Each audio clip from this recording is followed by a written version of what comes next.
Oke, selamat siang teman-teman Beloved. Kita berjumpa lagi nih di agenda rutin kita di live Instagram. Nah, hari ini kita spesial banget ya, karena biasanya kita ketemunya tiap weekend. Nah, hari ini karena ya kita menyesuaikan ya dengan waktunya pembicara kita, yaitu Pak Dizalman. Siang ini, beliau ini adalah Chief Marketing Officer dari Ala Nabi. Nah, mungkin bagi teman-teman di sini udah banyak ya yang mungkin cukup familiar ya dengan produk Ala Nabi ini.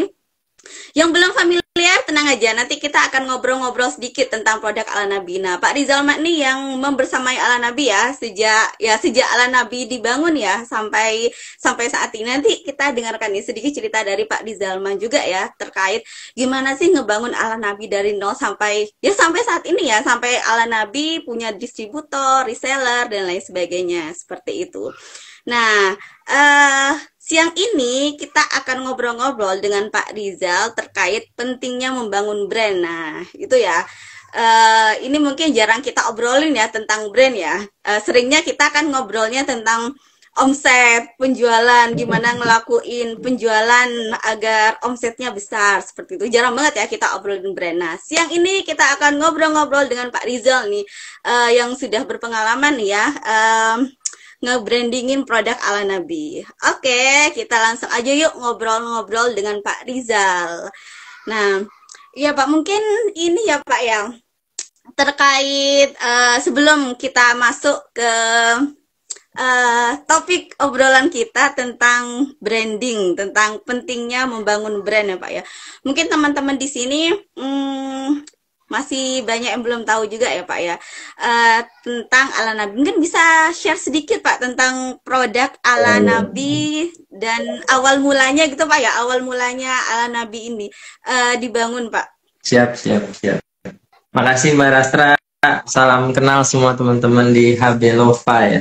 Ya, saya Rizal, kebetulan di Ala Nabi sebagai CMO. Seperti tadi, Ala Nabi ini sebenarnya kita ini sebuah perusahaan yang bergerak di bidang produk consumer good. Jadi kita produksi produk-produk consumer good dan kita fokus itu sebenarnya produksi produk-produk consumer good yang bahan-bahannya terinspirasi dari Al-Quran dan hadis. Jadi kalau nanti teman-teman bisa cek aja produknya apa aja gitu, nanti bisa di Ala Nabi ID, bisa di marketplace juga banyak insya Allah. Tapi kalau cerita sejarahnya tadi ya, gimana sih berdiri perusahaan ini? Sebenarnya dulu awalnya sama Musa Fatih dulu. Jadi kita ngaji Musa Fatih gitu kan, ngobrol-ngobrol. Terus sempat ada pembicaraan bagaimana kok kita di umat muslim di Indonesia itu sebagai umat terbesar di Indonesia tapi kok nggak ada produk-produknya yang menonjol ya gitu. Dan kalau kita lihat kan dominasi pasar itu dikuasain oleh asing gitu ya. Jadi contoh brand besar itu kan rata-rata asing ya. Dan kita tahu umat muslim produk-produknya sangat-sangat terbatas gitu dan jarang.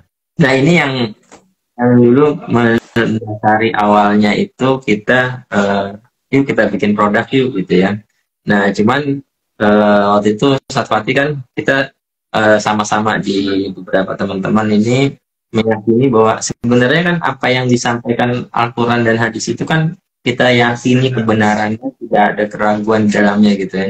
Seperti di firman Allah ya surat Al-Baqarah kan la raiba fi gitu ya, tidak ada keraguan di dalamnya. Jadi semua yang ada di Al-Quran itu pasti benar gitu. Jadi kalau Al-Quran itu bilang jahe itu minuman penduduk surga, madu itu bisa menyembuhkan, itu pasti kan sesuatu yang benar gitu ya, dan sesuatu yang pasti powerful. Nah itu makanya dari situ kita bergerak untuk membuat sebuah produk yang membuatnya adalah bahan-bahan yang terinspirasi dari Al-Quran dan hadis. Nah alhamdulillah waktu itu ketemu ya bareng ya di Ustaz Fatih ada kita mungkin Mbak Rastra kenal juga ya Mas Yudi kan, itu Iya benar. Chief R&D kita. Jadi Chief R&D kita itu yang dia itu ahli teknologi pangan. Jadi memang dia memang Iya. sangat memahami apa namanya cara membuat produk. Cuman kan dulu Mas Yudi produk-produknya produk-produk dengan menggunakan ilmu ini ya, ilmu modern gitu. Nah sekarang itu setelah hijrah gitu ya, jadi kita terinspirasi bagaimana kita membuat produk yang inspirasinya dari Al-Quran hadis. Makanya Mas Yudi mencoba mendalami Atibun Nabawi segala macam, dan itu akhirnya kita coba Atibun Nabawi itu jadi salah satu metode kita untuk mendevelop produk. Jadi semuanya itu produk-produk ini selain bahan-bahannya itu insya Allah halal dan terinspirasi dari Al-Quran dan hadis, juga menggunakan metode Atibun Nabawi dan di combine sama pemahaman ilmu modern teknologi pangan. Jadi itu yang kita create waktu itu, sampai akhirnya kita jalanin. Waktu itu sih jalan-jalan aja ya, jadi belum mikir terusnya apa gitu. Awalnya kita masih langsung jalan dulu, ya udah yang penting jalan dulu aja gitu kan. Kita guna tes, nanti keluar nama produk ini cocok nggak gitu. Cuman yang penting jalan dulu. Dan sampai alhamdulillah sampai sekarang sudah berapa ya? 9 tahun ya kurang lebih. 9 tahun dari tahun 2015 gitu merasa ceritanya.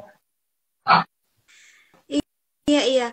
Wah, udah 9 tahun ya Pak ya, udah cukup lama ya Pak ya. Saya sendiri itu bergabung ya, jadi ini ya bagi teman-teman yang belum tahu, saya juga termasuk yang konsumsi ala Nabi juga, dan yang juga mendistribusikan juga ya, yang ikut ngejual juga. Karena memang sebenarnya di awal ini saya juga sedikit sharing juga ya tentang ala Nabi. Jadi saya itu sebenarnya dari keluarga yang sangat pro gitu ya dengan herbal gitu. Dari kecil itu obat aja kayak gitu. Jadi untuk herbal itu dari keluarga saya itu sangat-sangat welcome gitu ya sama herbal. Nah, terus ketika kemudian pertama kenal ala Nabi itu sepertinya 2020 pas masa-masa Covid gitu ya. Nah, waktu itu tuh iya pas kenalnya itu 2020, terus coba konsumsi sendiri ya, belum sampai jualan, meskipun udah diajakin ikut jualan gitu, belum sampai ngejualin karena memang belum memang belum kenal dengan produknya gitu. Jadi buat teman-teman nanti yang pengen kenalan perlu konsumsi dulu ya. Nanti kalau udah jatuh hati pasti bakalan ikut jualan nih. Iya benar. Jadi memang apalagi kalau sudah ngobrol-ngobrol dengan Mas Yudi nih kan, karena Mas Yudi Pak ya yang ini Pak ya yang ngeracik-racik formulanya gitu Pak ya kalau di ala Nabi ya Pak ya. Iya itu kalau udah ngobrol-ngobrol banyak terkait kandungan-kandungan yang di ala Nabi itu, ternyata herbal itu juga tidak kalah juga gitu dengan obat-obat kimia yang biasa kita konsumsi. Tapi meskipun gitu ini bukan seperti yang ini ya, bukan kalau udah obat kimia ada usaha herbal, kalau udah herbal ada usaha obat kimia, tidak gitu juga. Lebih ke saling melengkapi aja. Dan memang saya ngerasa banget sih ketika konsumsi ala Nabi itu memang seperti tidak mudah sakitnya, seperti itu. Terus yang biasa konsumsi obat dalam jumlah besar itu mulai terkurangi, sangat-sangat nge-backup lah. Karena saya dari kecil juga punya riwayat sakit yang cukup sering keluar rumah sakit. Seperti itu. Nah, teman-teman bisa cobain deh. Di marketplace juga banyak produk-produknya, nanti bisa searching di sana. Kalau officialnya sendiri daerah ini Pak ya, mana Pak? Bogor ya Pak ya? Kalau di marketplace ya Pak ya? Di Bogor, tapi kalau kantor market itu di Bintaro, di Tangsel. Iya. Nah, oke, itu dia teman-teman pengenalan sedikit tentang ala Nabi. Nah, dan Pak Rizal ini, beliau ini membersamai ala Nabi sejak awal ya di bagian marketingnya seperti itu, sampai akhirnya sekarang ala Nabi udah jadi brand yang udah dikenal banyak orang, bahkan sampai ke luar negeri juga. Karena saya pada waktu itu juga beberapa kali juga sempat kirim juga ke luar negeri pada waktu zaman-zaman Covid tuh, seperti itu. Nah, kita tanya nih ya ke Pak Rizal ya terkait brand. Ini kan hubungannya juga dengan brand ya kan, nggak mungkin orang sampai kenal juga sampai keluar sana kalau brandnya ini juga tidak dikerjain. Nah, ngomong-ngomong tentang brand, kok dari perspektifnya Pak Rizal sendiri, definisi brand itu apa sih Pak? Brand ya kalau brand itu, kalau bayangan saya itu sebenarnya, kalau teori itu kan brand itu sebenarnya persepsi konsumen, persepsi yang ada di benak konsumen, bagaimana identitas kita, nilai-nilai kita gitu ya. Dan apa yang membedakan sebuah produk dengan yang lain gitu. Nah itu kan kalau teorinya brand. Tapi gampangnya sebenarnya kenapa brand itu sangat ini, Mbak Rastra tahu ini nggak Bernard Arnault? Bernard Apa, Pak? Arnault. Bernard Arnault kenal nggak? Oh, enggak, Pak, enggak kenal, Pak.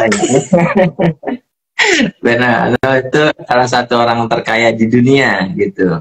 Dia Oh. produksi tas-tas yang mungkin biasa Mbak Rastra beli kayaknya. Kayak LV gitu, Christian Dior. Nah, itu harga tasnya kan tahu sendiri ya, ratusan juta, bahkan ada yang miliaran gitu ya. Itu kemarin tuh eh, pas kemarin ingat nggak yang perang tarif kemarin itu kan ada di Cina.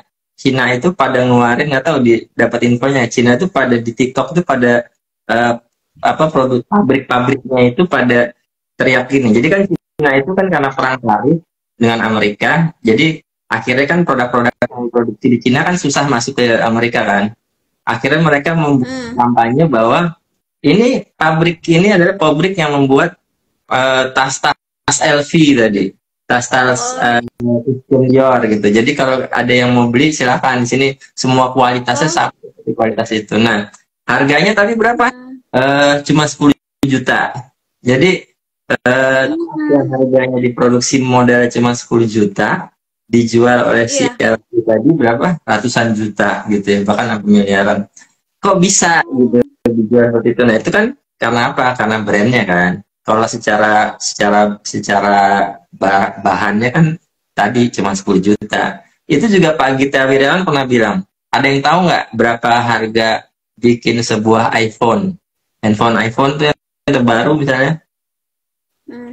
Modalnya berapa, Mbak Rastra tahu nggak? Modal bikin pabriknya itu per satu iPhone.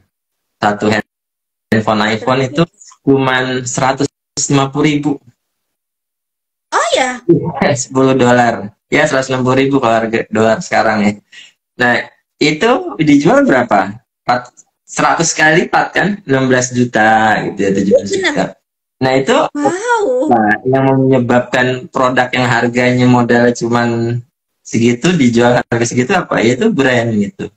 Karena orang percaya dengan iPhone gitu. Nah, itulah makanya brand itu adalah identitas. Jadi brand itu bukan produk ya. Brand itu adalah identitas, value, nilai yang bisa orang itu kalau beli itu dia merasa sebuah kenyamanan, merasakan sebuah prestis. Nah, itulah brand gitu. Itulah sedikit yang ada di yang di bayangan saya tentang brand gitu. gitu Mbak. Lebih merasa bernilai, lebih merasa berharga gitu ketika memakai produk itu gitu Pak ya. Ya, nah brand itu seperti itu. Jadi cerminan ketika dia menggunakan iPhone, dia merasa lebih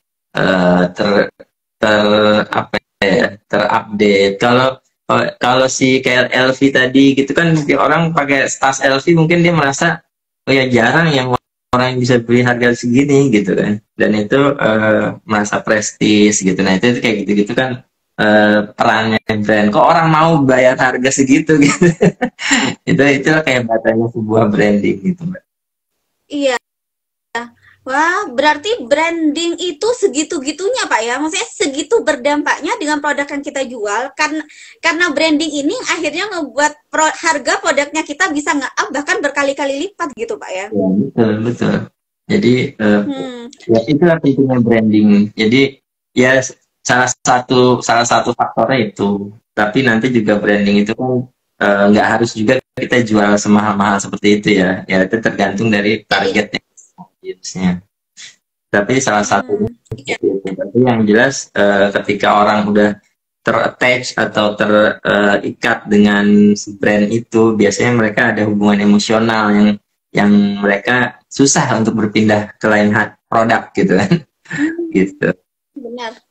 Benar, itu saya banget sih Pak. Kalau sudah cocok dengan satu produk, iya benar Pak. Termasuk ini ya, termasuk dengan produk ala Nabi juga, karena memang kan ada banyak banget Pak ya produk herbal dan sebenarnya Ala Nabi itu memang produk herbal kedua yang saya kenal. Terus kemudian, tapi saya dapat sebelumnya saya kenal satu produk herbal Pak ya. Saya tidak usah sebutin. Saya juga ngerasa itu pertama kali saya ngerasa wah dengan produk herbal. Terus kemudian ketika kenal Ala Nabi, saya wah ternyata ada yang ini ya, ada ya produk yang kayak gini yang saya merasa value-nya lebih dibanding produk pertama yang saya kenal seperti itu. Dan bukan cuma value produknya, tapi timnya. Jadi saya ngerasa teman-teman di perusahaan Pak Rizal, Mas Yudi itu ya, saya ngerasa welcome banget kayak gitu. Ketika diajakin ngobrol, ketika ditanya sesuatu, saya berkali-kali Pak ngampirin Mas Yudi itu untuk tanya, Mas ini gimana ya Mas, anak-anak sakit nih Mas, Mas ini gimana ya, itu padahal kan saya juga tahu ya, maksudnya Pak Rizal, Mas Yudi dan teman-teman di sana pasti sibuk sekali gitu dengan segala kepadatannya, tapi sangat-sangat menyempatkan untuk nge-reply WhatsApp seperti itu kan menurut saya sebuah value sekali gitu Pak ya. Ketika kita tuh orang awam gitu, orang yang sangat awam dengan produk kesehatan, kemudian ada masalah dengan kesehatan, terus ingin konsultasi, ingin ngobrol dan di-reply kayak gitu, itu ya itu sih, itu bikin nambah-nambah sih jatuh cintanya sama Ala Nabi. Amin. Amin. Iya. Nah Pak, kalau perbedaan antara branding dan marketing sendiri itu apa ya Pak? Ya kalau branding itu kan tentang siapa kita, value kita apa, terus apa yang kita perjuangkan, nah itu branding kan ya. Jadi sebenarnya branding itu juga ada esensi apa yang kita perjuangkan loh. Jadi kayak tadi Ala Nabi kan ada yang kita perjuangkan sebenarnya. Tadi bagaimana ini bisa tersiarkan, orang lebih banyak yang menggunakan apa yang diajarkan Rasul kita. Nah itu kan bagian dari perjuangannya. Nah terus tapi kalau marketing itu lebih ke how to-nya gitu, bagaimana caranya. Jadi kalau tadi kita punya visi, kita punya nilai, kita punya apa yang mau kita perjuangkan. Tapi caranya gimana? Cara orang tahu gitu ya. Cara orang mengenal produk ini itu kan melalui aktivitas marketing. Jadi di brand funneling itu ada istilahnya kan ada awareness, ada trial gitu ya. Jadi bagaimana orang itu sampai loyal ke suatu brand itu biasanya pertama mereka tahu dulu kan, kenal tahu dulu nih produk apa sih gitu kan. Tadi kata Mbak Rastra kan awal ngenalin Nabi itu apa itu kan, memperkenalkan dulu, awareness dulu. Nah itu marketing itu bagaimana bikin awarenessnya supaya orang pada tahu. Nah bagaimana supaya komunikasinya cocok nih sama message value-nya brand. Nah itu perannya marketing itu membuat komunikasi. Nah terus melalui jalur apa cara kita komunikasi? Apakah sosial media? Apakah melalui iklan TV atau mana ya, radio atau apapun itu lah. Itu kan itu semua aktivitasnya. Jadi brand delivery-nya, bagaimana brand itu terdeliver ke masyarakat itu melalui aktivitas marketing gitu. Jadi banyak ya marketing, nanti ada bagaimana akhirnya orang coba. Jadi kalau tadi brand funneling tadi kan setelah dia tahu dia coba kan. Nah bagaimana aktivitas marketing membuat orang mencoba, itu juga salah satu aktivitas marketing gitu ya.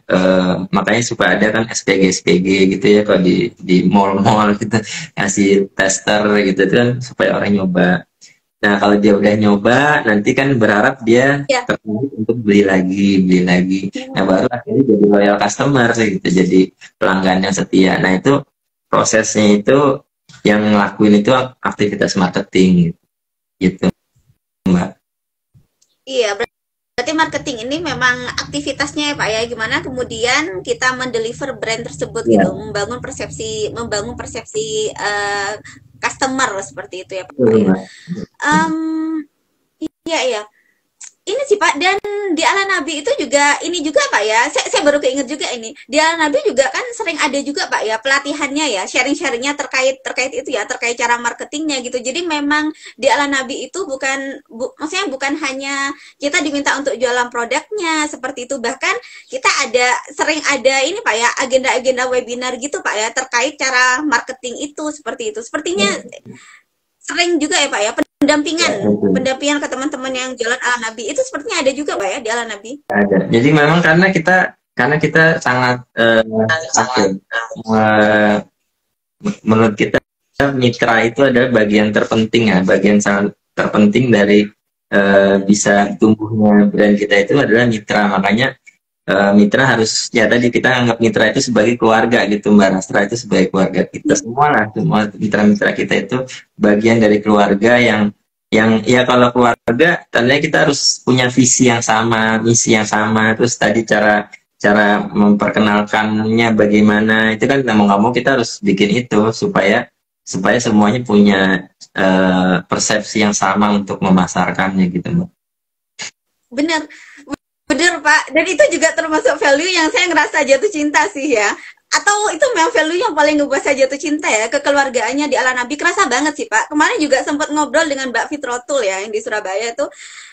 Dia cerita kalau sudah 7-8 tahun ini gitu barengan di Ala Nabi seperti itu, dan saya masih bisa tetap stay gitu Pak ya selama 8 tahun ini gitu, jalan barengan di Ala Nabi. Saya Insya Allah kayak itu kan saya pikir ini pasti karena memang value kekeluargaan tadi sih ya yang dibangun oleh Ala Nabi. Selain memang produknya yang bagus, saya tidak mungkiri Pak ya produknya Ala Nabi bagus sih Pak. Apalagi ketika Mas Yudi sudah men-sharingkan tentang kandungannya, ini manfaatnya ini kayak gitu tuh. Karena saya sendiri kan kuliahnya sebenarnya ini Pak ya, pengolahan pangan, hampir mirip lah dengan Mas Yudi, cuma memang saya ada excited di bidang itu. Cuman ketika ketemu dengan Mas Yudi, terus Mas Yudi ngobrol tentang itu, saya wah, ini kan jurusan yang saya ambil waktu itu. Makanya saya cukup excited banget sih Pak dengan Ala Nabi ini. Ada banyak hal gitu yang ada di Ala Nabi, akhirnya sangat excited. Nah, ya itu juga mungkin ya teman-teman nanti juga ketika memutuskan untuk gabung ya di Ala Nabi, itu juga bukan hanya jualan produknya, bahkan didampingin juga tuh. Ada pelatihan-pelatihannya di sana, webinarnya juga gitu, untuk cara-cara jualannya juga seperti itu. Itu di sana di Ala Nabi ada seperti itu. Terus jika ada hal-hal yang teman-teman tidak tahu terkait kandungannya, terkait produknya, itu sudah ada ininya ya, sudah ada sepertinya sudah ada, bukan sepertinya, saya pernah dapat juga kemarin, sudah ada selebarannya ya Pak ya untuk keterangan produk-produknya, dan bukan cuma itu, tapi juga bisa langsung tanya-tanya juga ke teman-teman di perusahaan atau ke misalnya ke distributornya, itu bisa juga tanya ke sana seperti itu. Jadi memang terinfo sekali, karena produk yang sebelumnya saya konsumsi itu, ini bukan membandingkan, saya cuma sharing aja. Karena di produk yang sebelumnya itu yang saya sempat ini ya, tidak sampai jualan sih, yang produk sebelumnya hanya konsumsi aja. Kalau yang ini kan sampai jualan saya.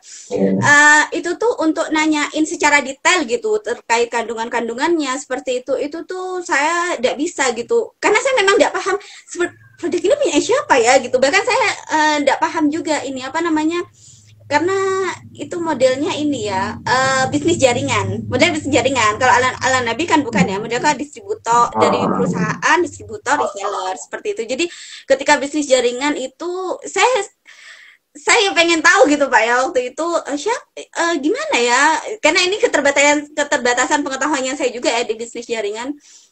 Kalau bisnis jaringan itu siapa ya pemiliknya, ownernya gimana ya, kok bisa kayak gini ya, gimana pembagian ininya ya gitu. Jadi di uangnya juga saya itu tidak jelas gitu, tidak paham gitu, karena memang tidak aware ya Pak sama bisnis jaringan. Dari dulu pegangnya bisnis biasa, produk-produk fashion, makanan, cemilan seperti itu. Di Ala Nabi itu pertama kali pegang produk herbal. belum pernah jualan produk herbal, pertama kali pas pegang produk Ala Nabi. Jadi teman-teman bisa sekalian jual produknya, bisa sekalian belajar juga tuh kalau bergabung di Ala Nabi. Nah Pak, ini sih Pak, saya penasaran kalau dari Bapak sendiri, menurut Bapak Pak ya, seberapa lama Pak ya dari kita itu biasanya Pak ya membangun, dari kita mulai nol banget gitu ke agar branding itu terbangun seperti itu biasanya berapa lama ya Pak ya? Sebenarnya sih nggak ada ukurannya ya. Tapi kalau rata-rata tuh ada yang 5 tahun, ada yang 3 tahun.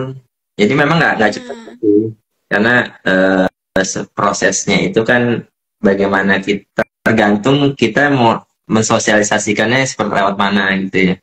Dan kalau dulu kan waktu zaman sosial media belum kenceng itu kan orang ya perusahaan-perusahaan gede itu kan mensosialisasikan lewat TV ya, lewat TV. Nah, terus jadi kan ya artinya yang bisa peserta iklan ya orang-orang yang punya duit besar.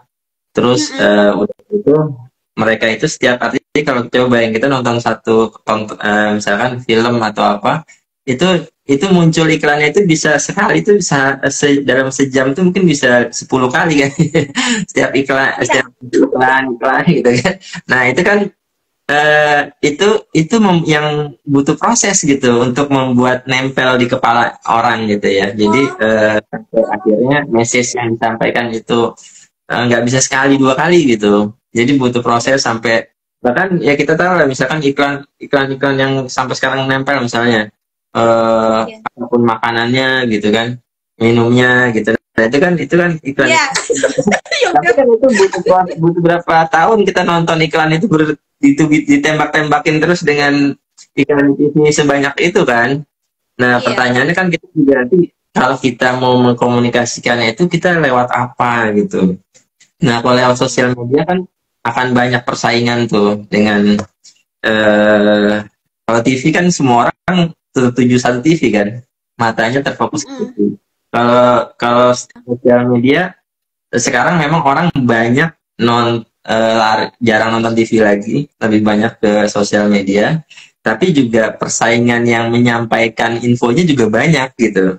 Nah itu jadi makanya perlu benar-benar lebih intens lagi gimana supaya orang lebih bisa nempel. Oh ini gitu. Kalau nggak kan lewat sekali, misalnya Mbak Rastra ada iklan produk A gitu, sekali lewat, terus besok nggak lewat lagi, pasti lupa kan. Nggak mungkin masih ingat terus ya. Tapi kalau itu terus muncul tiap hari muncul apa?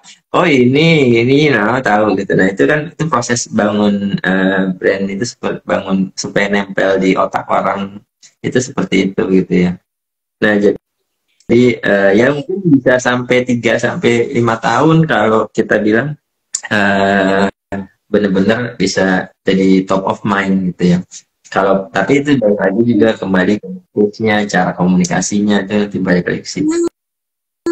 Benar, iya. Memang perlu konsisten Pak ya kalau gitu, karena memang cukup lama ya Pak, bisa sampai 5 tahun ke depan brandnya kita baru bisa kebangun seperti itu.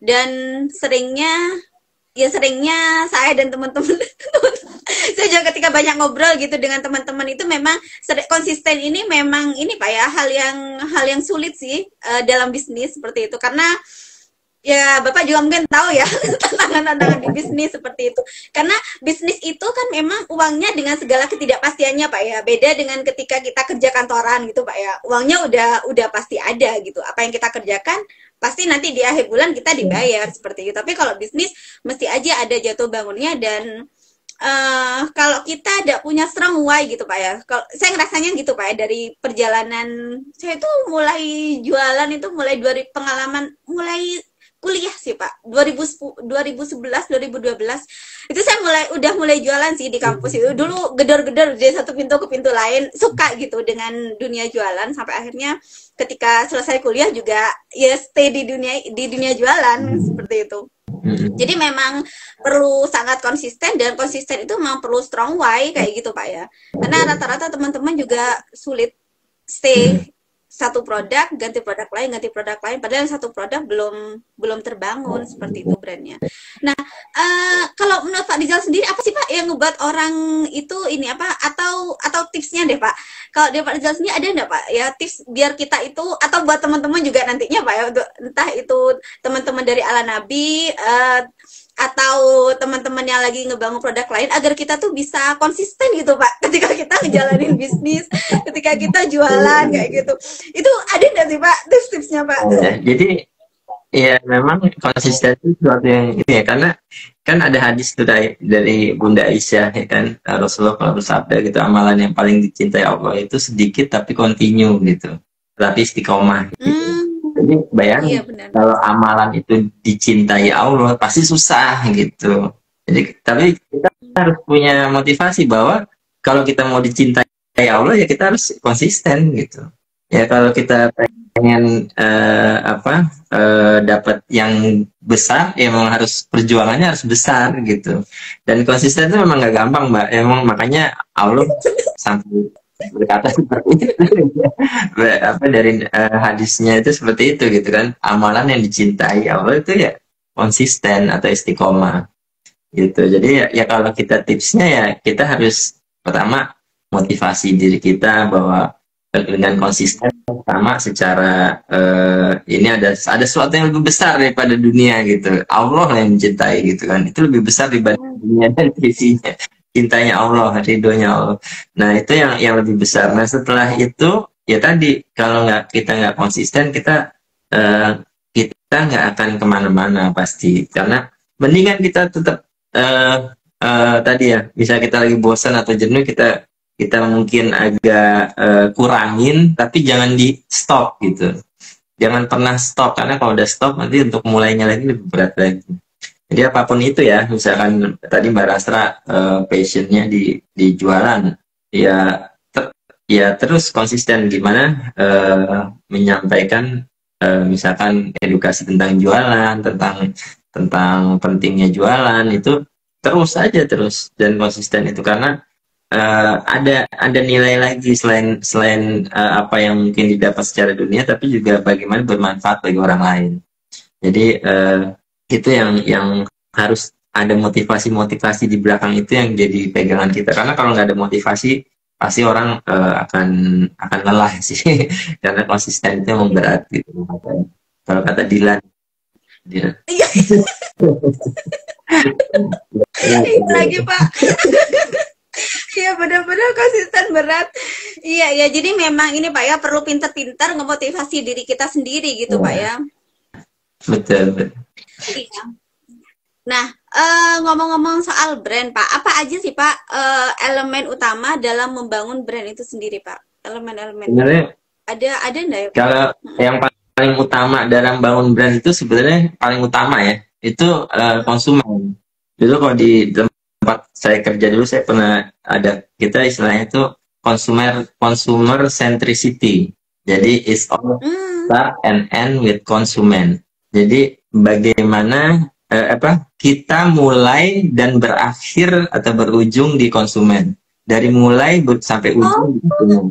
Jadi maksudnya apa? Maksudnya ketika kita mau membuat sebuah brand, kita harus tahu dulu siapa konsumennya. Nah, kita cari tahu dulu konsumen itu sukanya apa, butuhnya apa, yang dia kenapa produk kita itu harus dipilih oleh dia gitu. Nah itu harus ada ininya dulu, surveinya lah atau riset kecil-kecilan lah ya, riset lah gitu ya. Tapi yang penting kita bisa dapat target konsumen yang mau kita tuju, ini kita tahu nih seperti apa behaviornya, seperti apa yang jadi value yang mereka butuhkan. Nah kalau makanya ketika udah kita tahu itu, baru kita bikin tuh kan strateginya, kita bikin brandnya atau kita punya misi atau kita punya value ini cocok nggak dengan target konsumen ini. Kalau misalkan udah ketemu brand konsumennya dengan brand kita atau kita visi yang kita pengen perjuangkan ini, nah udah kita coba komunikasikan gitu melalui marketing. Nah ini jadi elemen yang paling pertama banget adalah konsumen. Jadi pas kita melakukan analisa awal gitu ya, kita tahu nih si konsumen ini butuhnya ini, kita coba bikin sebuah campaign kan, marketing atau apa. Nah nanti perlu kita evaluasi lagi dong, tanyanya ke siapa? Ke konsumen lagi gitu. Nah kalau misalkan konsumen itu nggak cocok, tadinya cocoknya apa? Nah kita harus evaluasi, kita coba yang lain, strategi yang lain. Nah nanti endingnya kan harapannya konsumen itu jadi loyal dengan produk kita. Jadi makanya selalu mulai dari konsumen dan berakhir di konsumen lagi. Nanti feedbacknya dari konsumen lagi gitu. Jadi selalu berputar. Iya. Jadi harus tahu konsumen kita. Jangan cuma bikin produk terus jual gitu. Jangan bikin produk terus jual. Jangan ngasal ya Pak. Bisa aja, cuman kan jadinya kayak tebak-tebakan gitu. Iya. Jadi memang banyak. Gitu. Iya, jadi ketika kita jualan itu jangan mindsetnya itu bukan pembelian pertama dan terakhir, tapi itu adalah pembelian pertama dan berkelanjutan Ya, seperti itu betul. Pak ya. Betul. Dan mungkin hubungannya dengan ini Pak ya, apa namanya, follow up gitu Pak ya, hubungi dengan follow Ya. up customer ya Pak ya. Sebenarnya Itu enggak Pak? bisa Mm-mm. follow up. Jadi sebenarnya brand itu kan suatu proses, bukan cuman brand itu bukan cuman kita bikin logo, bikin message, bikin komunikasi, Ya. tapi satu mulai dari komunikasinya seperti apa, terus mulai dari pelayanannya seperti apa, mulai bagaimana kita minta feedback ke konsumennya seperti apa, sampai terus bagaimana kita dapetin feedback, terus apa yang kita lakukan. Itu bagian dari brand. Itu pernah ada contoh ya, satu rumah makan itu di luar negeri, saya lupa namanya. Itu rumah makannya itu cukup terkenal, rame gitu ya. Brandnya udah terkenal gitu. Terus ada sebuah rombongan apa ya, kayak pengendara motor gitu, rider gitu, mungkin orang touring lah gitu ya. Nah itu tapi yang orang-orang yang cukup terkenal gitu, cukup influence lah gitu. Mereka makan di restoran itu. Ketika mereka makan, terus mereka ke kamar mandi, lihat kamar mandinya kotor, ada kotoran, pokoknya nggak enak lah gitu, baunya nggak enak gitu. Di videoin sama dia, di videoin, terus udah gitu disebarin di sosial media. Itu langsung satu brand itu reputasinya langsung rusak. Langsung, padahal kalau kita ngomong kan dia restoran, apa dia jualan makanan dong. Makanannya semuanya enak, pelayanan ininya enak, tapi gara-gara tim kebersihan kamar mandinya nggak kerja dengan benar, akhirnya jadi rusak semua brand gitu. Makanya brand itu bukan cuma ngomongin aktivitas marketing aja, tapi termasuk pelayanan tadi, termasuk tadi bagaimana kita memberikan apa service, apa kenyamanan kepada konsumen kita. Nah, follow up itu ya salah satu bagiannya juga, karena kalau follow up lebih ke sales ya tadinya, lebih ke maintenance.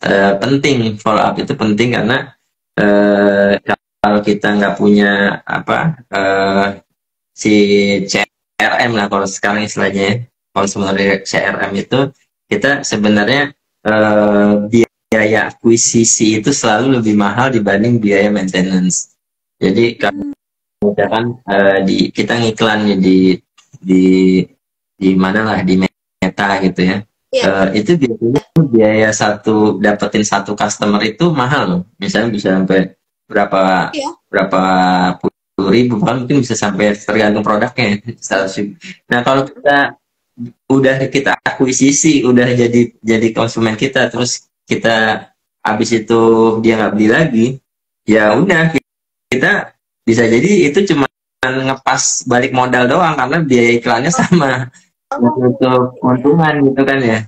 Jadi cuma buat balik modal doang, atau mungkin bahkan bisa malah rugi gitu, boncos istilahnya. Tapi kalau kita melakukan tadi follow up, maintenance gitu ya, follow up ini dari sisi CRM, nah itu mungkin justru keuntungan itu didapat dari pembelian kedua, ketiga, keempat, kelima gitu. Yang gitu semakin loyal konsumen itu, justru perusahaan itu dapat keuntungan dari situ, karena biaya itu cukup mahal mbak. Gitu. Berarti brand itu memang satu kesatuan dari segala aktivitas marketingnya kita ya Pak ya, ya dari pelayanannya, dari produknya, seperti semuanya. Karena Pak brand ya, itu adalah value, nilai. Jadi dia bukan cuma aktivitas marketing doang, semua termasuk produksi, termasuk ya tadi kan, kalau di kasus restoran tadi termasuk OB, tim kebersihan. Iya. Nah Pak, kalau langkah awal yang perlu dilakukan oleh teman-teman yang baru memulai nih Pak, untuk ngebangun brand itu apa ya Pak ya? Langkah awal yang dilakukan. Ya memang yang pertama tadi kita kenali konsumennya dulu, ya target audiensnya. Kita mau, misalnya ini mau bangun brand ya, mau punya produk ya, maksudnya mau bikin produk sendiri. Iya, misalnya Karena teman-teman dia punya produk sendiri gitu, terus mau ngebangun brandnya sendiri gitu, Pak. Karena biasanya kan meskipun mereka itu juga jualan ala Nabi, juga biasanya mereka punya ya, toko iya, sendiri gitu, Pak. Toko itu kan juga perlu mereka bangun juga ya, Pak, brandnya. iya tokonya gitu contohnya ya. Nah, pertama kenalin dulu audiensnya tadi maksudnya si toko ini atau si produk ini sebenarnya cocok buat siapa sih gitu ya. Nah, itu kita harus tahu dulu. Nah, itu pentingnya kita cari-cari riset-riset pasar kecil-kecilan lah ya. Jadi Oh, kalau di kalau di Alanabi kita bisa bisa survei ke existing orang-orang pembeli yang udah itu kita tanya-tanya gitu ya. Tapi kalau misalnya yang baru-baru banget ya mungkin bisa tanya misalkan ke sekitar-sekitar orang-orang yang yang kemungkinan akan kita pasarkan. Nah, atau bisa kalau di sosial media kita bisa survei juga melalui pertanyaan-pertanyaan gitu kan. Eh, gitu kan. oh, iya, iya, iya. Jadi intinya riset kecil-kecilan riset tuh nggak harus seperti kita bayar perusahaan riset gitu ya. Jadi kecil-kecilan itu bisa kita lakukan. Yang penting kita bisa dapat informasi yang valid gitu dan cara cara menggalinya juga jangan mengarahkan gitu ya. Tapi benar-benar kita dapetin apa insight-nya si konsumen itu dengan Oh, iya. benar gitu. Karena kadang-kadang kalau kita buat pertanyaan itu seperti mengarahkan kan orang iya seperti itu gitu. Misalnya, Iya. suka minum herbal nggak gitu. Suka minum herbal nanti nggak? Iya suka. Tapi kan kalau misalkan kita udah arahkan ya udah orang kan iya iya aja. Cenderungan orang itu kan menjawab apa yang kita arahkan apa Iya. kita minta gitu. Nah, itu pentingnya kita memahami audiens apa konsumen kita tadi.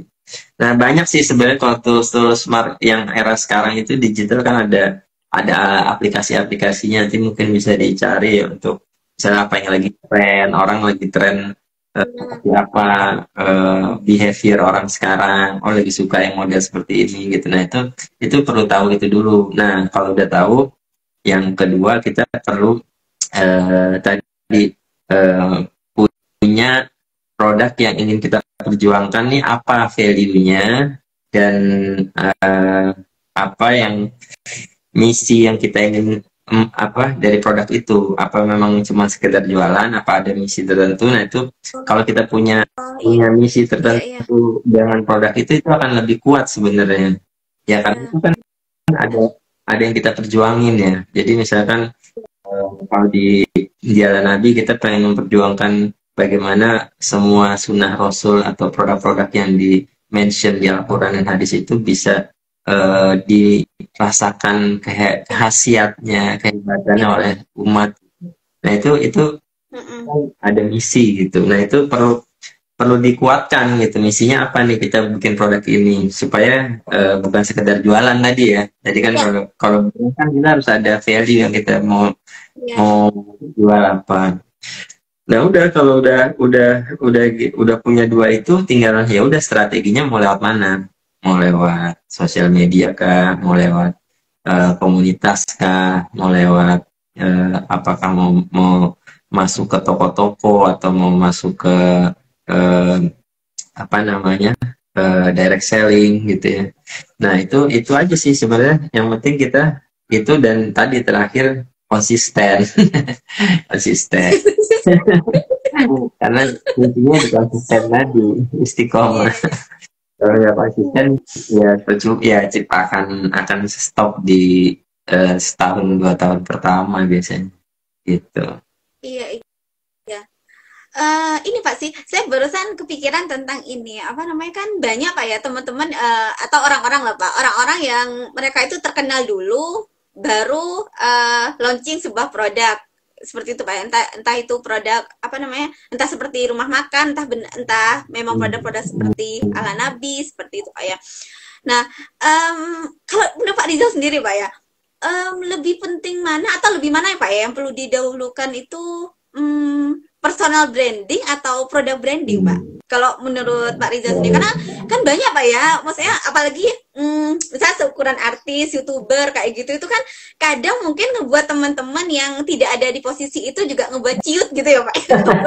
Aduh aku aku bisa nggak ya gitu, karena kan maksudnya kok rata-rata teman-teman itu kayak kebanyakan yang mereka lihat itu kayaknya orang itu terkenal dulu baru punya produk, kayak kalau udah terkenal mau jual apa aja bisa kayak gitu. Tapi saya memang tidak melihat gitu sih di Ala Nabi. Saya di Ala Nabi memang pure ngerasa karena produknya, pelayanannya, kekeluargaannya itu sih bukan bukan lebih ke ininya ya, apa namanya, ada satu orang terkenal. Bahkan saya kan kenalnya belakangan kan, produknya dulu memang. Iya, Kalau iya. dari Pak Rizal sendiri gimana tuh Pak terkait itu? Iya, iya. Ya kalau personal branding apa produk branding sebenarnya nggak ada yang salah, cuman ya kalau tadi masalah ada orang terkenal terus dia buat produk itu sebenarnya kan mungkin lebih ke dia punya kelebihan gitu, punya strength di situ. Artinya orang terkenal itu kan tandanya sebagai tools buat marketingnya kan. Artinya memudahkan dia untuk mengenalkan lebih cepat gitu karena dia udah terkenal gitu.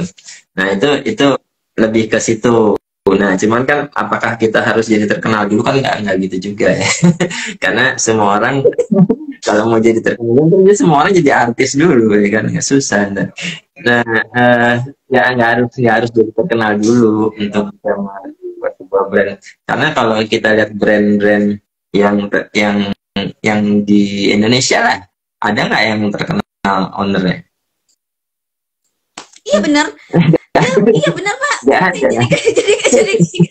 Jadi keinget juga, atau mungkin ya saya barusan juga keinget satu produk kecantikan yang ini terkenal, terus kayaknya ownernya itu udah yang aktif di medsos, TV seperti itu, tapi produknya ya udah terkenal kayak gitu. Ya kayak ya kita bilang lah, bisa Wardah gitu ya. Wardah itu Wardah itu kan Ibu Nera itu berjuangnya ini loh. Kita dulu pernah belajar sama beliau, datang ke beliau untuk awal-awal ya, sering banyak diskusi. Cerita-cerita dari beliau itu tentang bagaimana membangun itu ya kan dia terkenal setelah udah apa brandnya udah terkenal gitu ya. Iya, benar. Iya. Sebelumnya kan benar. dia memang di belakang layar terus. Artinya memang perjuangan itu ya nggak harus juga personal branding dulu. Itu hanya salah satu tools saja. Boleh-boleh aja, bukannya nggak boleh ya. Maksudnya boleh-boleh aja. Tapi bukannya berarti kita ketika nggak terkenal terus kita nggak bisa bikin brand. Justru ya itu tadi, nggak banyak malah saya lihat yang brand yang terkenal, brand yang lasting ya, yang lasting banyak gitu. Itu kan banyak ya brand-brand lasting lama ya, yang itu rata-rata kita nggak tahu siapa orangnya gitu. Nah itu juga kayak kalau dulu saya tuh perusahaan rokok sebelum saya hijrah itu kan perusahaan rokok itu 100 tahun gitu usia brand itu. Jadi bahkan sampai jadi si brand rokok A ini itu sampai ownernya udah 3 kali punya turunan ketiga, udah generasi ketiga. Itu brandnya sampai sekarang masih nempel kan di kepala orang. Nah, tapi ownernya nggak ada yang tahu siapa nama ownernya. Nah itu ya tadi makanya jadi sebenarnya itu hanya plus minus kelebihan aja ketika kita punya personal branding, akan memudahkan kita bisa campaign, kita bisa memperkenalkan produk kita itu jadi lebih cepat, lebih gampang lah gitu. Jadi lebih efisien, nggak perlu bayar iklan, nggak perlu bayar influencer ya kan, nggak perlu karena nah itu kelebihannya gitu. Iya, jadi sebenarnya setiap kita, semua orang punya kesempatan yang sama Pak ya terkait ngebangun branding ini, bahkan meskipun mereka ada dalam kondisi yang terkenal seperti orang lain, seperti itu Pak ya. Betul. Nah Pak, ini sih Pak, tadi kan juga sempat ini ya Pak ya, dimention tentang emotional connection. Nah itu tuh cara ngebangunnya gimana Pak ya? Cara ngebangun emotional connection itu antara brand dan audiensnya dan konsumen lah, seperti itu Pak ya. Kalau di pengalaman Ala Nabi sendiri Pak? Ya, kayak sebenarnya kalau pertama untuk bangun emotion, kalau kita ngomong campaign, kita ngomong supaya orang relate gitu ya, itu pasti kita pertama harus jujur dulu. jujur dengan apa yang kita sampaikan, apa misi kita. Artinya kita Oh, jujur dari sisi tidak ada, ya artinya gini loh, kalau orang itu mau terikat secara koneksi dengan kita itu pasti iya, butuh trust kan. Nah, iya, kalau mau iya percaya benar. harus apa? Jujur gitu. Nah, jujur dulu, Iya. kita jujur dengan, ya kalau memang kita masih banyak kekurangannya kita akuin aja jujur gitu. Kita masih Iya. kurang, nanti kita terus kita perbaikin supaya kita bisa bisa lebih baik lagi. Jadi jangan terus kita malah defense atau kita malah malah kita serang balik gitu kan, misalkan ada yang ngasih feedback jelek terus kita serang balik. Nah, itu kan itu malah memperburuk brand kita gitu. Jadi jujur yang pertama. Yang kedua, kita harus apa ya? Kita harus menampilkan apa yang kita perjuangkan. Jadi akhirnya Oh iya. si konsumen ini merasa berjuang sama-sama gitu. Jadi kalau kita tadi misalkan memperjuangkan A, nah kalau orang-orang yang mempunyai value yang sama, pengen mempunyai perjuangan yang sama, pasti mereka akan, ayo kita berjuang sama-sama gitu. Walaupun mungkin tadi misalkan, oh belum bisa memberikan keuntungan yang banyak gitu, tapi ketika Iya. kita punya satu share visi, kita sama-sama berjuang, ya mungkin di situ akan ada koneksi gitu. Jadi yang penting itu tadi value kita sinkronkan dengan menyampaikan perjuangan kita seperti apa, sama tadi libatkan pelanggan dalam perjalanan ini tadi ya. Jadi maksudnya Oh si iya. konsumen ini harus sebisa mungkin, kalau jadi memang eh, bagaimana ter, konsumen itu kok terkoneksi dengan kita itu kan kalau dia sampai mau terlibat untuk support kita, support perjuangan ini. Nah, Iya. itu Iya. ya, libatkan gitu ya. Ya jadi karena bagian, Hmm. kalau kita kan memang kita menganggap semua mitra kita, semua konsumen kita itu bagian dari keluarga dan Nabi gitu ya. Jadi eh, makanya kita coba memperlakukan seperti keluarga gitu, jadi bukan seperti eh, apa ya, perusahaan dengan orang lain gitu yang nggak kenal, jadi seperti asing gitu. Nah, itu jangan seperti itu. Jadi kita benar-benar eh, welcome semua semua feedback, semua apa masukan, kritik, sehingga akhirnya kita bisa bisa tumbuh bareng-bareng gitu. Justru kritik itu atau feedback itu sebenarnya kan berguna buat kita ya gitu. Jadi mungkin itu sih yang bisa apa, bangun emosional gitu ya. Mungkin ya. Barangkali lebih tahu. Iya. Kalau saya sih, Iya Pak, yang Bapak sampaikan, ya yang Bapak sampaikan kerasa banget sih Pak. Karena ini saya ngerasa ala Nabi itu, dia tahu Pak ya, saya ngerasa ala Nabi itu emang beda sih. Dia overclaim, nah itu loh. Karena saya itu kan banyak Pak ya, banyak melihat produk-produk itu memang kayak banyak overclaim. Tapi ketika saya tuh sampai kadang gemes juga Pak ya sama ala Nabi. Ini kenapa sih kok apa kayak promosinya tuh sampai segitu-gitu aja kayak gitu. Padahal kan ada banyak hal yang bisa sampai di-sharingkan gitu. Maksudnya karena saya kan pakai produknya terus ngerasain manfaatnya kayak gitu Pak ya. Kenapa ya bagian kayak gini tuh tidak di-sharingkan kayak gitu. Tapi memang saya juga pernah juga sih komunikasi dengan Mas Yudi, memang lebih ke memang agar tidak overclaim sih kayak gitu. Padahal yang produk di luar sana ya banyak gitu yang overclaim. Karena ini juga sih kayaknya waktu itu juga pernah ada obrolan dengan Mas Yudi, karena juga dampak ke satu orang dengan orang yang lain juga beda-beda juga gitu. Maksudnya pada beberapa case-case tertentu gitu. Maka yang memang beda tidak menyeluruh kayak gitu itu memang akhirnya tidak apa namanya tidak dikomunikasikan ya, kayak ya, gitu. ya, Ya kayak gitu sih betul. Pak. Jadi itu benar jujur tadi itu ya yang Pak Dizal bilang gitu. Jadi orang udah expect gitu Pak dengan produknya kita. Saya ngerasanya itu saya sama sekali udah expect memang. Jadi saya tuh malah ngerasain dulu terus ngerasa kayak oh kok ini ya malah kayak saya ngerasanya kayak hasilnya hasil yang saya rasakan terkait produk ala Nabi malah lebih tinggi dibanding apa yang di-sharingkan oleh perusahaan seperti itu. Jadi memang dari perusahaan sendiri memang tidak membangun persepsi yang gimana-gimana dengan produknya gitu. Jadi ya tadi tuh jujur itu. Dan itu sih Pak yang ngebuat saya pikir memang itu ya. Mungkin banyak juga teman-teman seperti saya yang juga salah satu hal yang ngebuat juga jatuh cinta dengan ala Nabi karena saya juga kecewa Pak dalam perjalanan nih Pak ya apa namanya pegang produk-produk gitu kecewa gitu karena segitu-gitunya promosinya, terus ternyata sampai ini Pak, ini nanti mudah jalannya, dibantuin dan lain sebagainya, ini 1 bulan habis produk itu gitu loh Pak.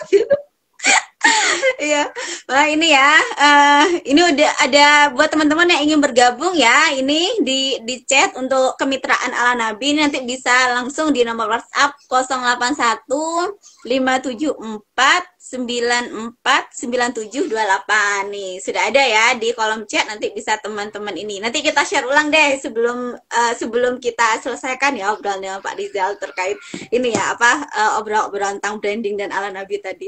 Iya Pak, bener. Jadi memang menurut saya jujur itu memang hal yang penting banget sih untuk ini ya, untuk apa ngebangun emosionalnya kita sebagai penjual dengan customer seperti itu. Karena kalau belum customer udah kecewa dengan kita, mereka kan tidak akan repeat order. Kalau tidak repeat order, ya gimana brandingnya akan terbangun, gimana akan panjang gitu Pak ya produknya kita. Iya benar.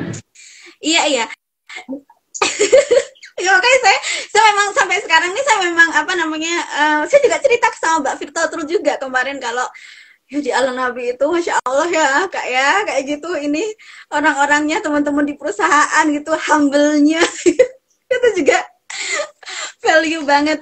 Nah Pak ini gimana Pak ya caranya kita ngejaga reputasi gitu Pak, reputasi brandnya kita di tengah kritik dan ini Pak di tengah kritik dan apa namanya ya dari teman-teman kan banyak biasanya Pak ya, maksudnya saya tidak tahu sih Pak ya kalau di Ala Nabi gimana, karena kalau saya sih lebih ke cukup oke-oke aja sih dengan apa hal-hal yang ada di Ala Nabi. Kalaupun kemudian saya ngerasa kayak ada hal-hal yang kurang, itu bukan sesuatu yang kalau menurut saya sesuatu yang fatal gitu. Tapi mungkin ada juga mungkin beberapa teman-teman yang mungkin kritik kayak gitu Pak ya, ngasih kritikan gitu di Ala Nabi. Kayak gitu tuh gimana Pak yang ngehadepinnya Pak ya? Iya, memang apa ya, kalau datanya itu kan 70% konsumen Indonesia itu ngelihat ulasan dulu sebelum membeli barang gitu ya. Benar. Makanya sebenarnya penting banget sih sebenarnya kita merespon sebuah feedback. Jadi kalau tadi ada kritikan, ada feedback, itu perlu sangat segera kita respon. Jadi apapun itu ya, tapi misalkan responnya positif, alhamdulillah. Kalau responnya negatif, harus segera kita tindak lanjuti. Ya, kita dalam perjalanan banyak banget Mbak kritikan macam-macam ya, mulai dari mungkin apa tadi janji, misalkan apa ternyata produknya pas sampai ada yang rusak gitu ya. Pernah kali ya. Tapi kemudian enggak ya. Kayak pas sampai apakah itu di perjalanan, apakah mungkin bisa jadi pernah juga di kebetulan ada sedikit miss di bagian produksi gitu ya. Itu yang penting ketika kita temukan itu, kita tahu itu memang salah kita, harus segera direspon. Kalau itu salah kita minta maaf, kita langsung perbaiki gitu aja ya. Tapi kalau misalkan sebenarnya enggak, ya nggak apa-apa, itu jadi feedback. Kenapa kok orang itu mengatakan seperti itu? Nah itu kita perlu cari tahu apa sih yang menyebabkan itu. Makanya kita perlu kita tanyakan ke orang yang langsung. Biasanya kita kalau ada yang feedback yang negatif gitu, kita cari tahu sebenarnya problemnya apa. Bisa jadi sebenarnya problemnya bukan tadi produknya rusak atau apa, tapi sebenarnya dia kesal karena hal yang lain gitu ya, di chat misalnya, di chatnya lama atau tapi yang dikomplain orang gitu, jadi kan gitu ya. Tapi nah itu kan kita cari tahu sebenarnya masalahnya di mana. Kalau masalahnya di ini, nah itu kita perbaiki. Jadi setiap yang kita tahu itu ada masalah, segera diperbaiki. Itu kalau kita pernah dengar namanya kalau di Islam kan muhasabah ya. Ya memang kita harus terus mengevaluasi diri gitu ya, dari sisi apakah ini memang kesalahan kekurangan kita harus perbaiki gitu. Jadi jangan pernah anti terhadap kritik sih, justru kritik itu yang bisa memperbaiki kita gitu. Kalau kita langsung banyak, saya kadang-kadang suka lihat ada nggak tahu ya, tapi di sosial media gitu ada yang CS-nya langsung, responnya langsung eh, ketus gitu. Nah itu nggak baik kan. Artinya orang itu kan Iya, ketika dia ngasih masukan itu kan sebenarnya bukan berarti dia nggak suka sama kita, tapi bisa jadi kan memang dia ada curhat gitu. Kenapa kok oh iya, begini gitu. iya, iya. Nah itu kan harus ditanggapinnya seperti kita menanggapi orang curhat, jangan seperti kayak ngajak berantem. Iya, Ngajak berantem nggak kelar-kelar gitu, malah merusak brand kita sendiri. Gitu.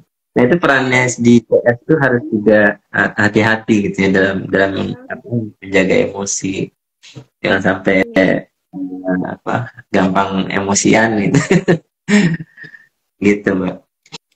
iya, iya, benar. Benar Pak. Iya saya jadi keinget juga ini juga Pak ya apa kerennya juga ini apa memang perusahaan itu di Ala Nabi itu memang ini ya apa benar sama sekali dia anti dengan kritikan dan juga saya ngerasa sangat bertanggung jawab. Jadi saya itu beberapa kali benar karena maksudnya ini karena saya ngalamin sendiri ya Pak ya. Soalnya ketika kayak saya dulu tuh kan biasa kalau ini produk-produk kalau produknya kenapa-kenapa tuh biasa ke Mas Yudi ya karena memang seringnya chatnya sama Mas Yudi ya waktu itu. Itu tuh saya cerita waktu itu kayak dari konsumen itu Pak ada beberapa produk yang rusak kayak gitu ya sampai difotokan juga gitu. Nah, terus dari Mas Yudi oh ya udah diganti aja kayak gitu. Jadi kayak ininya juga tidak terlalu ribet juga ya Pak. Apa namanya prosesnya proses kayak perusahaan itu akan mengirim ulang itu bener-bener tidak ribet kayak gitu dan saya beberapa kali sih ngalamin itu makanya saya kayak maksudnya itu kan juga termasuk salah satu ngebangun trust juga ya ngebangun emosionalnya kita gitu sebagai konsumen dan salah satu orang yang menjual produk Ala Nabi kayak gitu merasa aman. Nah itu Pak ya saya merasa aman karena perusahaan ini selalu mengcover gitu ketika ada masalah kayak gitu tuh kayak gitu sih jadi memang saya rasanya memang bertanggung jawab sekali kayak gitu termasuk terhadap kritikan kayak gitu ya itu sih Pak. So, banyak ini bukan oversharing juga ya teman-teman karena saya juga udah lumayan ini ya dari 2020 sama ini meskipun belum tidak kenal sama banyak orang di Ala Nabi ya paling cuma sama Mas Yudi terus berapa kali sama Pak Rizal kayak gitu dan memang sangat-sangat welcome kayak gitu. Nah Pak, kalau menurut Bapak platform mana Pak ya di era yang saat ini yang paling apa Pak yang paling efektif gitu Pak untuk membangun branding? Kalau dari perspektifnya Pak Rizal nih di zaman yang sekarang kayaknya semuanya udah serba ini Pak ya serba teknologi kayak gitu Pak ya. Bahkan TV itu kan udah minim banget Pak ya saat ini Pak ya. Ya. Kalau platform maksudnya sosial media ya. Sosial media. Sebenarnya ya sosial media itu paling banyak itu, tapi tergantung lagi brandnya sih. Kalau paling banyak kan ada Instagram, ada TikTok sama YouTube. Itu kalau bangun branding ya. Maksudnya kalau kita buat platform jualan kan mungkin WhatsApp lebih efektif, mungkin kayak marketplace lebih efektif kalau platform jualan ya. TikTok juga sebenarnya dia combine antara jualan sama bangun brand gitu, karena TikTok ada juga edukasinya kan, ada juga yang jualannya gitu. Nah jadi bisa di-combine, TikTok itu bagus. Makanya TikTok itu kayak disrupting sosial media kan, karena dia bisa mudah jualan tapi bisa edukasi. Jadi sosial media tapi bisa commerce gitu, social commerce. Nah itu makanya sempat di-blok kan waktu itu di Indonesia kan, karena nggak ada ini kan harus sosial media atau e-commerce gitu salah satu. Nah ini dia sosial. Nah sebenarnya itu platform yang cukup efektif untuk tadi bangun brand sekalian jualan. Tapi kalau tadi mau brand doang atau itu YouTube sama Instagram cukup efektif. Nah cuman masalahnya YouTube pun sekarang udah mulai pakai itu loh, udah pakai ada keranjang kayak keranjang kuningnya gitu. Jadi kita kalau bikin konten YouTube bisa masukin keranjang kuning juga kan. Nah itu jadi tergantung dari audiens kita sih. Audiens kita banyakkan di mana. Kalau kita banyakkan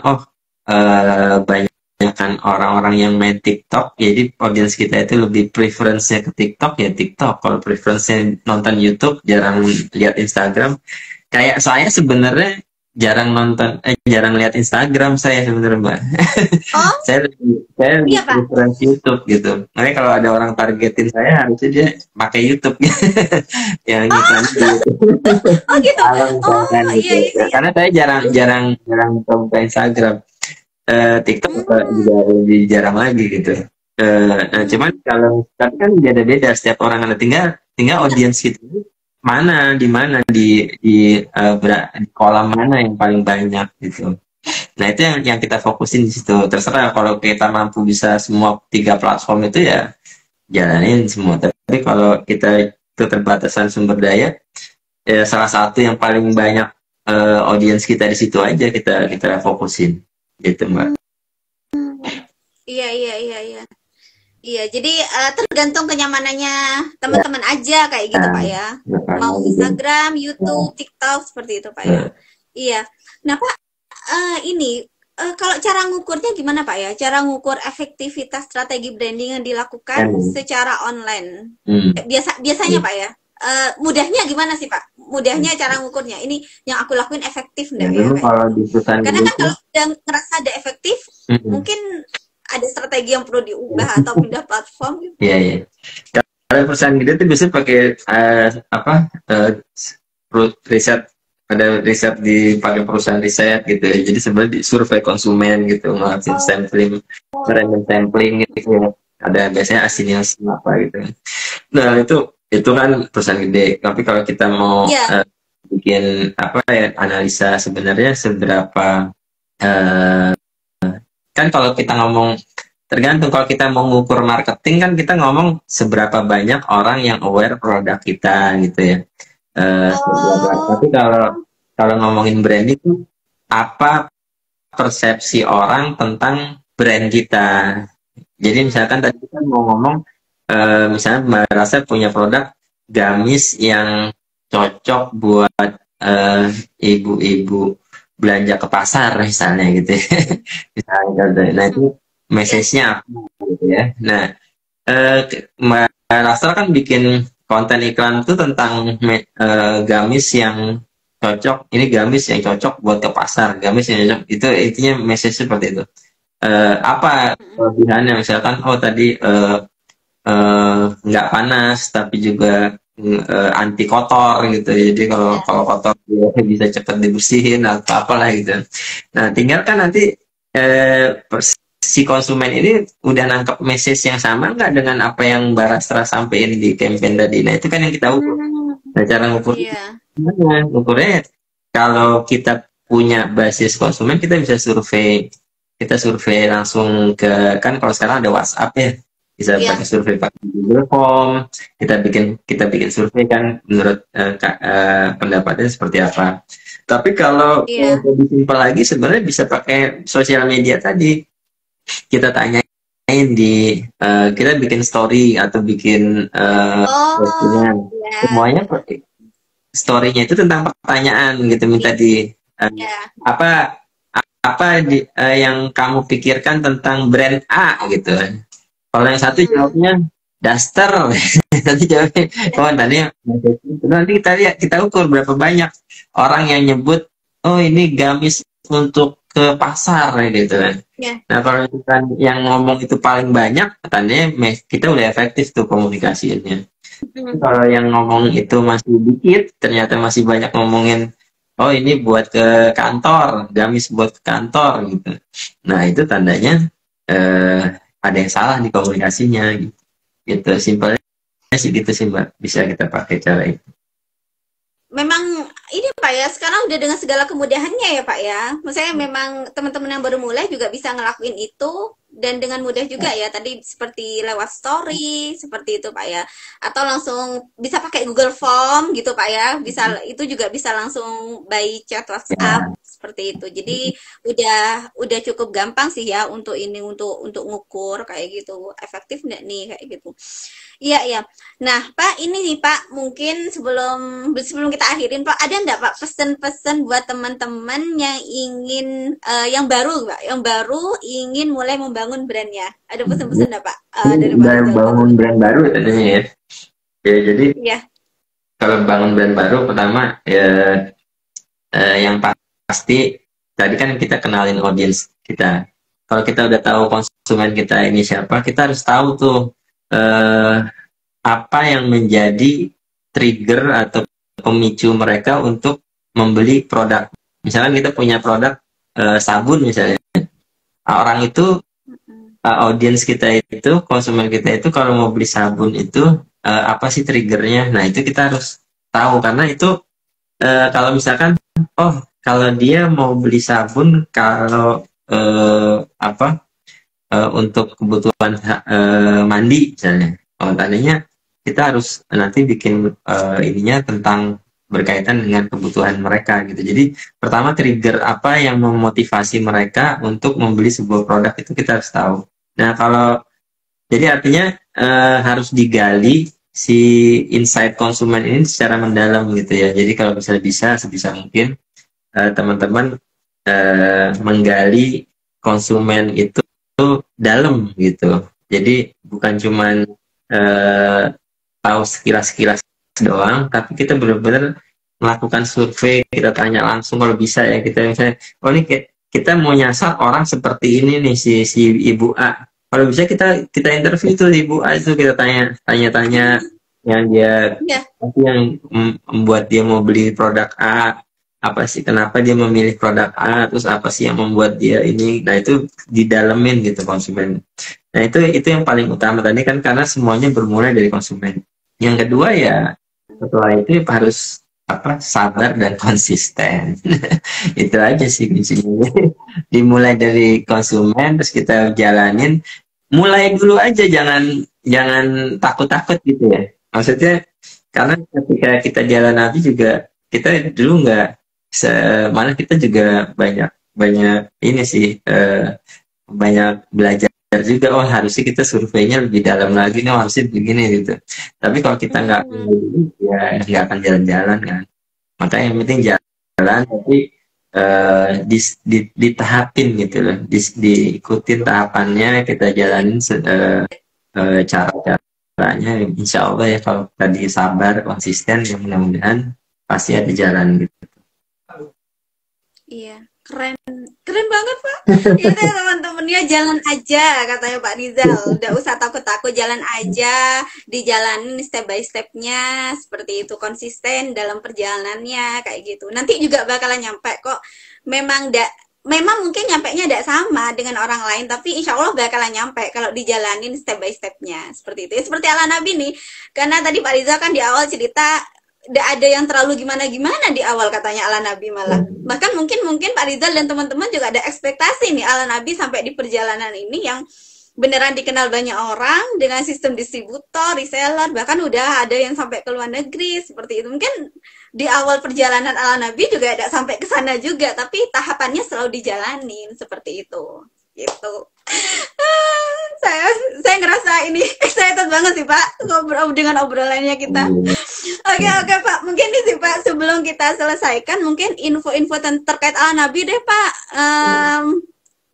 Mungkin buat teman-teman yang ingin ini Pak ya, ingin daftar, terus mungkin gimana sih proses-prosesnya, apa bisa langsung ke perusahaan? Tadi saya udah sempat ini ya, tadi sempat di WhatsApp juga terkait nomor perusahaan. Mungkin kalau teman-teman mau tanya-tanya terkait ala Nabi bisa langsung WhatsApp ke 081574949728. Saya ulangi ya, bisa langsung tanya langsung ke perusahaan 081574949728. Tapi mungkin teman-teman ingin tahu sistemnya sedikit sih Pak, mungkin terkait ala Nabi sendiri dan sedikit produk-produknya Pak, kayak jenis-jenisnya kan, misalnya seperti Fitme, madu, oil, seperti itu Pak. Iya. Ya kalau produknya kan kita ada Fitme. Fitme itu ada yang sasetan, itu memang untuk untuk ngatasin masalah-masalah gak enak badan ya. Jadi kalau Fitme itu insya Allah ya alhamdulillah dia bahannya 100% herbal gitu, aman, tapi khasiatnya cepet gitu. Jadi bukan cuman kadang-kadang kita kan selalu merasakan kalau herbal itu lama gitu, tapi alhamdulillah dari respon teman-teman ternyata khasiatnya cepat gitu ya, bisa memberikan khasiat yang cepat. Nah itu Fitme saset. Ada juga Fitme itu ada Fitme kapsulnya. Jadi kalau kesehatan itu Fitmi Kapsul kita ada apa tuh, ada kardio yang buat kolesterol ya. Terus ada buat gluko yang buat gula, yang ada masalah dengan gula darah, ada mayo yang ada masalah dengan asam urat. Mbak Rasa mungkin belum pernah nyoba kali yang kapsul ya. Terus ada yang Belum Pak, belum nyoba. baru sih, ini baru launching beberapa bulan terakhir lah. Nah itu ada apa lagi, karsinom. Karsinom tuh buat ya tadi ya apa, gejala-gejala kanker.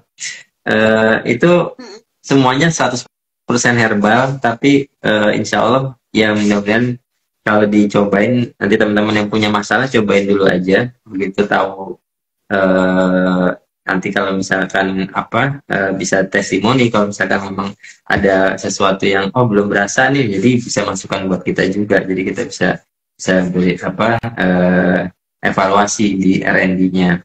Tapi alhamdulillah sih sejauh ini merasakan manfaatnya lumayan banyak ya. Ada teman-teman yang masalah dengan gula darah, ada yang masalah dengan asam urat tuh cukup efektif gitu, cukup efektif.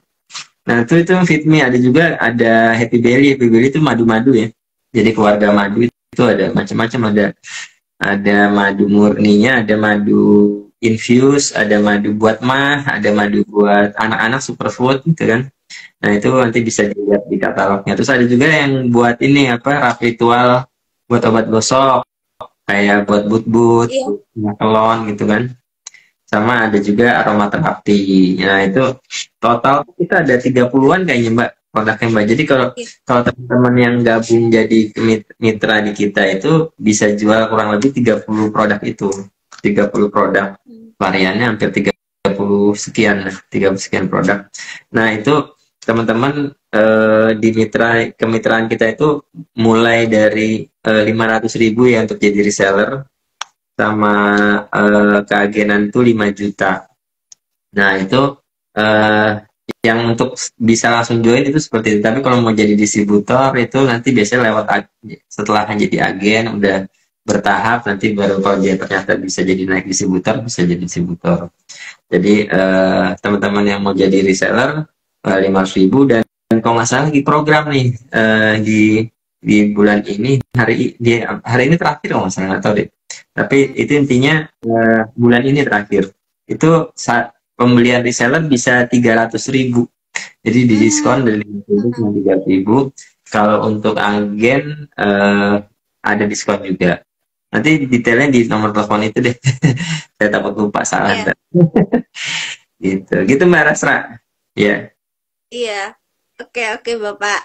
Nah itu ya teman-teman, dan ini juga ya teman-teman, saya tuh juga yang ngebuat excited kalau mungkin kebanyakan yang saya tahu ya selama ini dalam perjalanan bisnis itu biasanya teman-teman itu ketika ngebangun brand-brand kesehatan, ngebuat produk-produk kesehatan, produk-produk kosmetik seperti itu.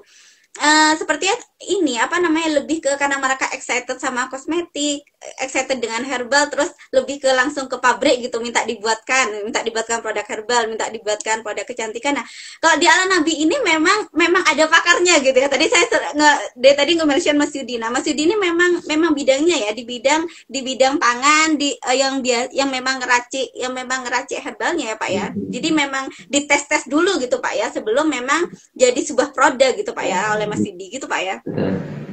Jadi memang jadi memang Mas Yudi kan ahli riset, dia kan juga sebelumnya memang di perusahaan itu dia kepala R&D ya, jadi memang kerjaannya ngeriset produk, ngeriset. Jadi dan itu memang salah termasuk Fitmi Nutro itu kan udah kita lakukan uji klinik tuh, jadi dilakukan uji klinik ke binatang, karena ada sampel gitu ya. Itu udah ketahuan sebenarnya angka-angka berapa antioksidannya itu yang udah valid itu ada di, nggak tahu udah keluar belum di ininya si Mas Yudi, nanti kita tanya. Cuman setahu saya itu uji klinisnya udah ada, cuman harus dibikin papernya dulu gitu ya. Nah itu udah jadi memang kita benar-benar membuat produk itu berdasarkan riset. Jadi bukan cuma langsung keluar atau tadi request gitu ya, kayak ini gitu ya. Tapi memang ada ada analisanya, ada Iya. kita ada istilahnya itu herbal active sinergi. Jadi kalau herbal active sinergi itu bagaimana kalau herbal A dicampur dengan herbal B, dicampur dengan herbal C, itu ternyata dampak khasiatnya bisa lebih powerful gitu. Nah itu dianalisa di riset di divisinya Mas Yudi itu. Gitu Mbak. Iya, jadi memang sebelumnya itu udah di riset ya teman-teman untuk produk ala nabi itu, dan itu yang ngebuat saya makin trust aja sebenarnya dengan ala nabi ya, karena emang udah ada ahlinya masing-masing gitu, bukan asal bikin, bukan asal lempar ke pabrik seperti itu. Jadi itu ya buat teman-teman, sekali lagi buat teman-teman yang ingin gabung di kemitraan ala nabi, nanti bisa langsung aja ya WhatsApp ke 081574949728. Saya ulang ya, 081574949728. Nanti langsung tanya-tanya ke sana. Gimana sih kalau ingin daftar jadi reseller, agen, distributor? Saya cumanya punya modal sekian nih, tapi saya pengen gabung nih, pengen belajar juga. Karena tadi kan juga ada pendampingannya juga ya, ada pelatihan-pelatihannya, webinarnya, seperti itu. Jadi nanti bisa sekalian jual produknya, bisa sekalian belajar jualan nih buat teman-teman. Karena kan misalkan teman-teman punya produk lain untuk dijual, bisa juga nyambi jualan ala nabi juga kan, sambil belajar juga seperti itu. Jadi bisa sekalian nih jualannya seperti itu. Oke. Nanti langsung ke nomor WhatsApp ya teman-teman, bagi teman-teman yang ingin tanya. Makasih banyak ya Pak Rizal buat waktunya. Saya senang banget sih Pak siang ini bisa ngobrol-ngobrol dengan Pak Rizal. Pertama kali nih ngobrol-ngobrol dengan Pak Rizal. Baik ya. Kalau WA sering. Iya benar. Kalau WA, kalau ngobrol-ngobrol seperti ini nih baru pertama kali nih. Semoga nanti ada kesempatan lagi nih ya teman-teman buat ngundang Pak Rizal lagi nih dan tim ala nabi ya buat sharing-sharing nih ya terkait seputar bisnis dan pengalaman ala nabi nih dalam perjalanannya. Oke, terima kasih ya Pak untuk waktunya. Sehat-sehat Pak Rizal dan teman-teman tim ala nabi di sana. Amin. Assalamualaikum warahmatullahi wabarakatuh. Makasih ya Mbak Rastra.